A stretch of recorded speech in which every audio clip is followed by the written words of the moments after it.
ॐ सदाशिवसमारम्भां शङ्कराचार्यमध्यमाम् अस्मदाचार्यपर्यन्तां वन्दे गुरुपरम्पराम् ॐ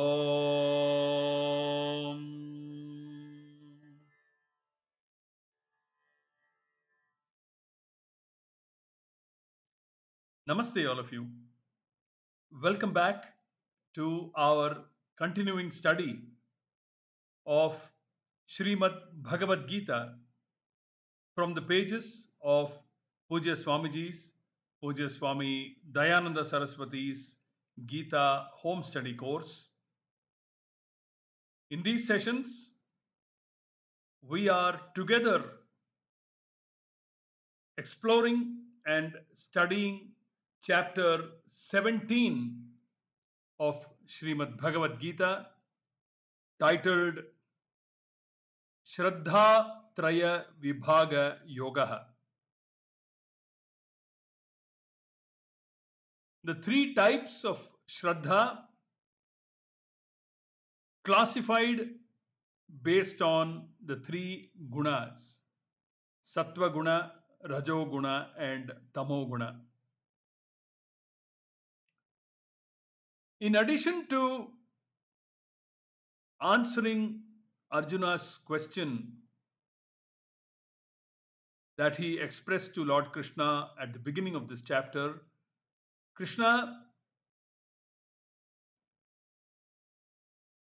voluntarily, as it were, added four more significant topics, namely Ahara, food from classified from the three types of gunas. Then Yajna means rituals or worship from the 3 points of view. Then tapas,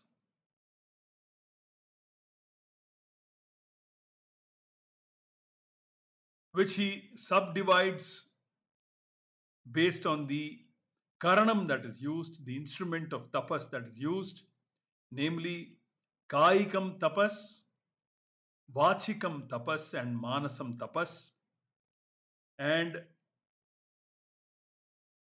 classifies them again from the angle of the three gunas. So, three types of tapas, each with its variants based on the gunas. So, 3 into 3, 9 types of tapas, quality from a quality point of view. Then Krishna will talk about the three types of dhanam: Yajna, Tapaha, Dhanam, in the same order that he mentioned them in Shloka 7 of this chapter. We are presently studying mental discipline, Manasam Tapaha. I will read the Shloka number 16, which we entered in the last capsule, and then pick up the thread from where we left last. Shloka 16 reads as follows: Manah prasadas saumyatvam maunamatma vinigraha bhava samshuddhiret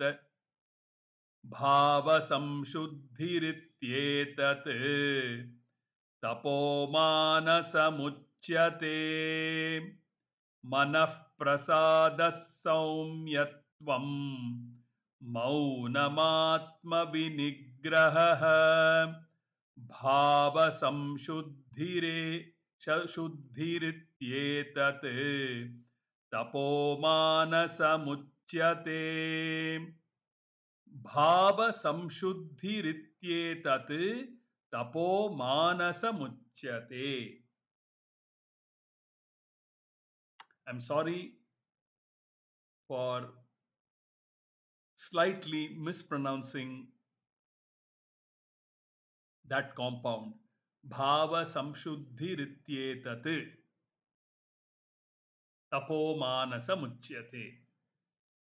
We will now pick up the thread from where we left off based on Poojya Swamiji's inputs. Poojya Swamiji said, anything that you do is a celebration. Anything. From the smallest action to the biggest. In any corner of your life, anything that you do is a celebration, says Poojya Swamiji. I am alive today. It is nice being alive. It is nice doing what I do. That is what the attitude is. That is what the attitude is. This is manah, manah prasada. Manah prasada. Now let us continue. When the mind has this attitude, when the mind has this attitude, there is samatva. There is samatva.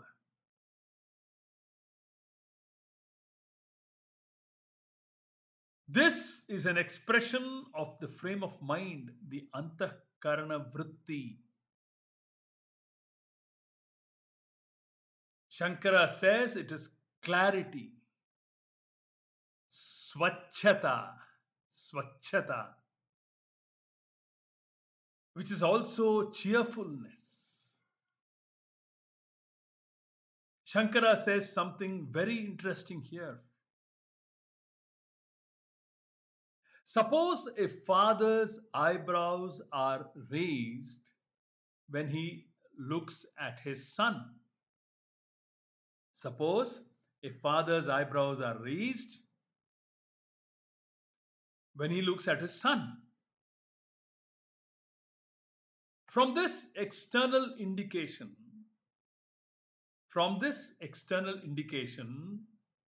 the boy understands his father's mental state, that he is angry. Then, as a son, he tries to please him. Once the father is pleased, what happens? He has a smile. From this smile, the child is able to understand that his father is okay now.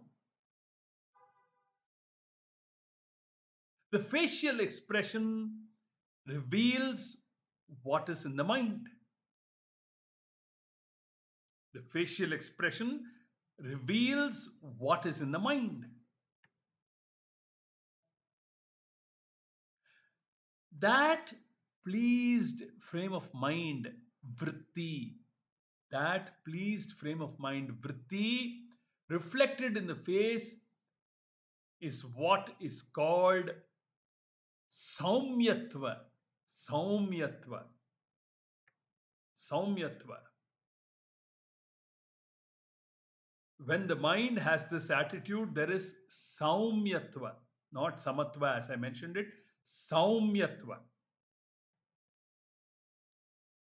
Thus, Shankara says, from the cheerfulness of the face, etc., the frame of mind is inferred. The frame of mind is inferred. When manah prasada is there, there is an external expression evident on the face. And that is what they call saumyatva. Saumyatva. It reveals cheerfulness in the mind. It reveals cheerfulness in the mind. From the mouth, eyes, eyebrows, words, the whole demeanor of the person, you infer that he is pleased. The tapas here is, you're talking about manasam tapaha, isn't it? The tapas here is when you are displeased, when you are displeased, you bring back a pleased condition of mind, which will bring about a smile. Let me repeat that. The tapas here is when you are displeased, you bring back a pleased condition of mind, which will bring about a smile.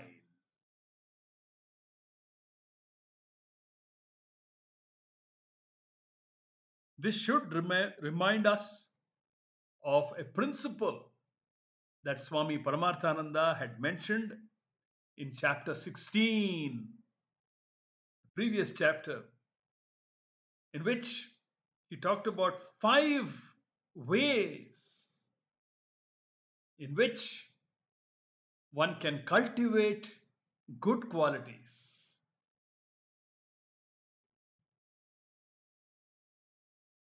And those 5 ways are worth recalling here. Let me see if I can recall. Viveka is one.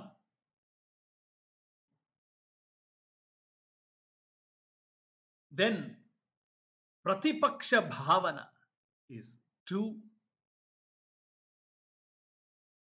Sankalpa is 3. Satsanga is 4.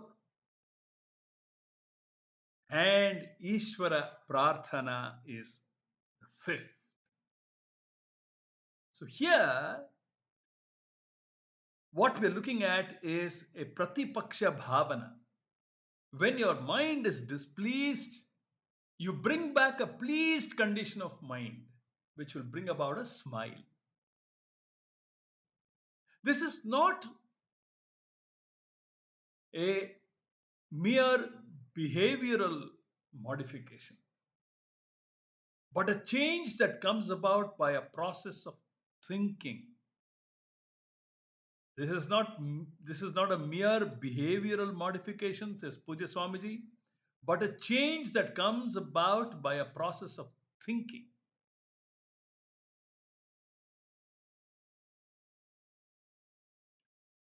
Then,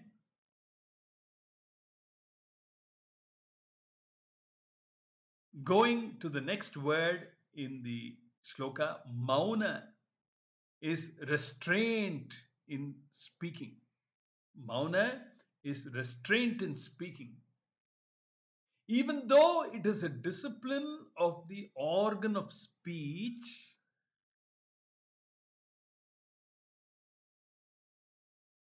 even though it is a discipline pertaining to the organ of speech and might be included in the discussion of vak tapas, here it is considered as a mental discipline. Why? Why? Speaking properly, and sometimes not speaking is possible only when you have mauna inside. Speaking properly and sometimes not speaking is possible only when you have mauna inside. When there are certain words that you want to say and you refrain from saying them, that is mauna. When there are certain words that you want to say and you refrain from saying them, that is mauna. If the thoughts themselves do not arise, that also is mauna. That is graduating to the next level, a finer level of mauna. Even if they do, even if the thoughts do arise, by proper thinking, you eliminate the necessity to express them. Even if the thoughts arise, by proper thinking, you eliminate the necessity to express them. In this way, the pressure to talk is not built up inside.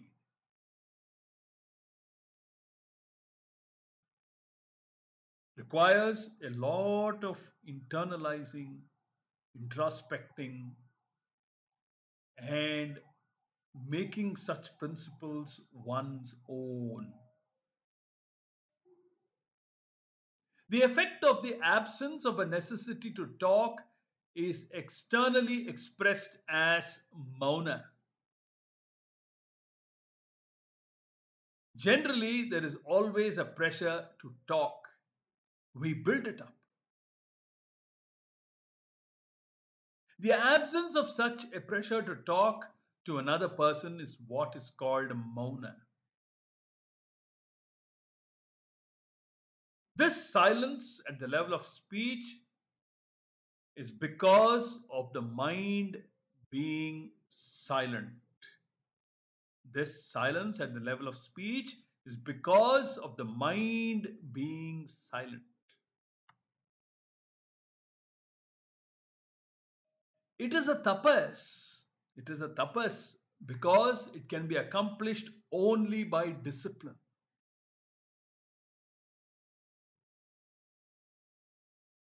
Willful self denial with an intention to establish mastery over our instruments is tapas. Willful self denial is how Swami Paramarthananda presents the definition of tapas. Willful self denial with a view to cultivate mastery over our instruments is tapas. Very significant definition. There is an attempt involved.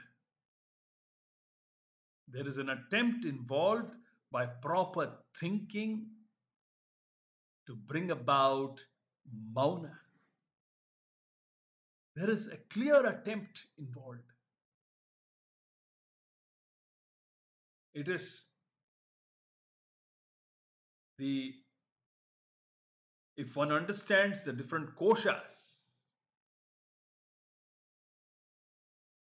the kosha structure of the human personality, you have the Annamaya kosha, Pranamaya kosha, then the Manomaya kosha, and the Vijnanamaya kosha. The Vagindriyam is a Karmendriyam, and the Indriyas are controlled by the mind and the Buddhi. The Manomaya kosha and the Vijnanamaya kosha control the Indriyas. So if there is sufficient control and thinking, not self-denial, not suppression, but thinking, then one can bring about effective mauna. Effective mauna.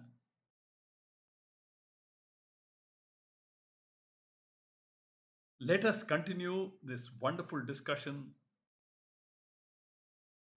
in the following capsules and take our study forward. Hari Om.